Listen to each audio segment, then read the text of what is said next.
Well, one firm that also took part in Endeavor Week making headlines is Argentina-based fintech Pomelo.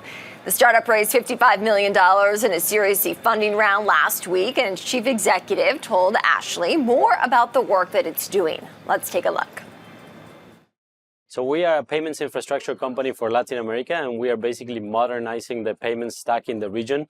The entire financial system in the region has been built on top of local and legacy systems, and we are now for the first time building something truly modern and regional, allowing companies to launch cards businesses and more real-time payments and stablecoin-based businesses. All right, and what is your footprint in Latin America, and how did you grow in that region?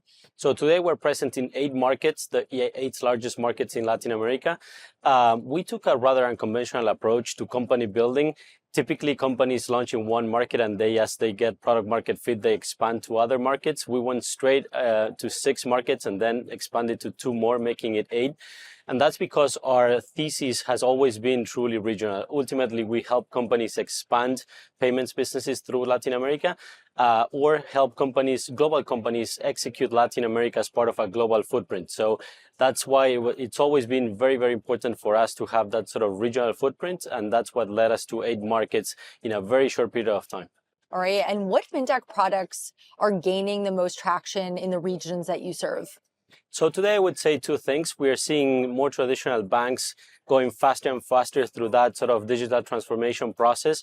So modernizing the stack and launching new, better sort of card-related and payments products throughout the region. And then we're seeing fintechs innovate by launching new and modern use cases. Today we're seeing lots of things around stablecoin banking, remittances, corporate cards.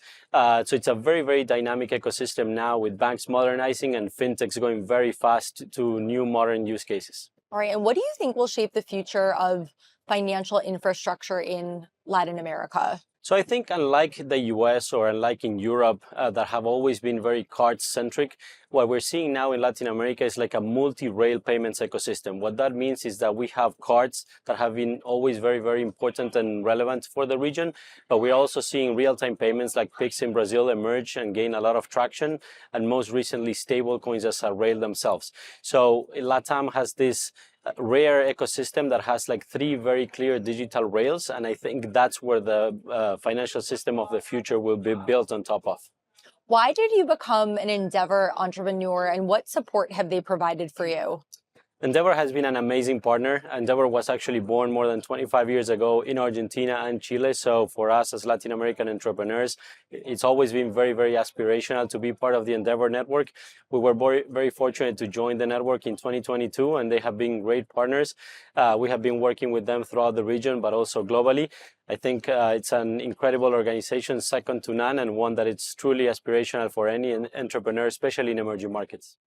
All right, thanks again to the CEO for that interview, along with our Ashley Mastronardi.